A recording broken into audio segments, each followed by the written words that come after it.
You explained yourself again. Not because anyone asked, not because the silence demanded it. You just felt the pull, that familiar tightening in the chest, and the words came out before you could stop them. Why do you do that? But none of them explain the full shape of what's happening inside you. Because this isn't just nervousness. This is something older. Something that formed long before you had the language to name it. Something that has been running quietly in the background of almost every conversation you've had for years. Carl Jung spent decades studying the parts of the human psyche that operate below conscious awareness. He called the layer directly beneath the surface the personal unconscious, a vast archive of everything you've learned, felt, suppressed, and forgotten. And one of its most powerful functions is this. It stores the rules that once kept you safe. Not rules you chose. Rules that were written into you.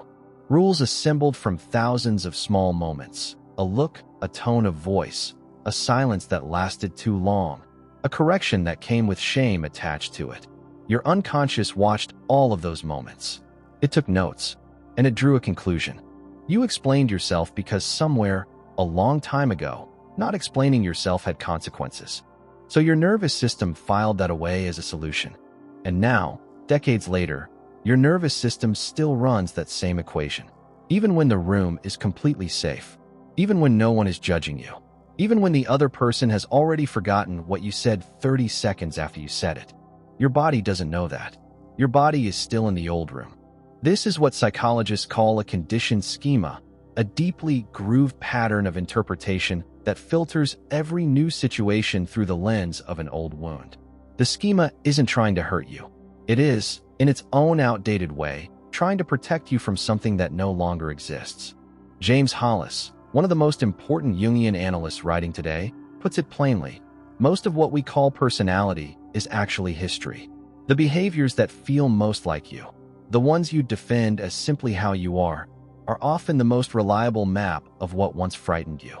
Think about what actually happens in the moment just before you explain yourself. There is a gap. It might be half a second. It might be less.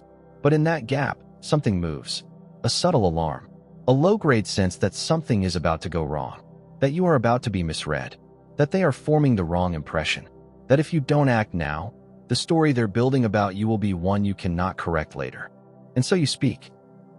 And for a moment, it works. The explanation fills the gap. The discomfort releases. You feel the small relief of having controlled the interpretation. But then something else happens. Something you might not have named until right now. You feel slightly smaller. Not because explaining was wrong, but because you did it without being asked. Because some part of you knows that what just happened wasn't really communication. It was management. You weren't sharing yourself. You were defending yourself against a threat that wasn't there. And here is what that costs you over time. The more you explain yourself preemptively, the more it trains the people around you to expect it. They stop asking. They stop wondering. They stop being genuinely curious about you because you've already answered every question before they could form it. You fill all the space. You leave no room for them to come toward you. And in doing so, you slowly disappear. Not dramatically, not all at once, but in 1,000 small moments. You replace genuine encounter with managed presentation. And managed presentation, no matter how skilled, is always a little lonely. Here is the counterintuitive truth that depth psychology keeps returning to. The behavior you repeat most automatically is almost never about the present moment. It is a performance being given to an audience that left the room years ago. The person you keep explaining yourself to isn't in front of you. They are a composite, a ghost assembled from everyone who ever misread you, judged you, punished your silence, or made you feel that your interior life needed justification before it could exist out loud. You carry them with you. You bring them into every conversation. And without realizing it, you cast the people in your present into roles they never auditioned for. You are not explaining yourself to your coworker, or your friend, or your partner. You are explaining yourself to every version of that old dynamic you ever survived. And the person across from you, who maybe just paused, or looked away, or asked a simple question, has no idea they've been handed a script from 30 years ago. So what actually changes? Not the explaining. Not immediately. The pattern is too fast and too old to simply decide your way out of it. Willpower applied to an unconscious reflex is like trying to stop a sneeze with good intentions. What changes first is the noticing. Psychologists who work in schema therapy, a field pioneered by Carl Jung and later expanded by researchers across clinical psychology, describe the first stage of change not as action, but as recognition. You learn to feel the alarm before you react to it. You learn to locate what happens in the body, the chest tightening, the impulse rising, the need to fill the space and preempt the judgment. And in naming what's happening, even just internally, you create a small but real separation between the impulse and the behavior. In that separation, a question becomes possible. Is this person actually asking me to justify myself? Or am I in the old room again? Most of the time, when you check, really check, the room is empty. The threat isn't there. The jury isn't seated. The only court in session is the one running inside your own head, with a judge who retired years ago but forgot to tell you. And here is what becomes possible when you begin to let the silence stand. The people who are genuinely safe, the ones who see you clearly and have no hidden need to misread you, they don't need the explanation. They are already with you. Your silence doesn't alarm them. It doesn't create distance. If anything, it invites them closer. Because you're not managing them anymore. You're just present with them. And presence, without performance, is the rarest thing one person can offer another.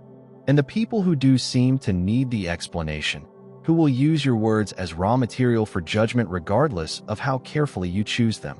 No explanation you give will ever be enough. You know this already. You felt the exhaustion of that particular loop. The way you can talk for 10 minutes and still feel unheard. Still feel like the verdict was written before you opened your mouth. That's not a communication problem. That's a casting problem. You are explaining yourself to the wrong audience. Jung believed that the moment you begin to see a pattern clearly, to recognize it as a pattern rather than simply as reality, it begins, slowly, to lose its grip. Not all at once.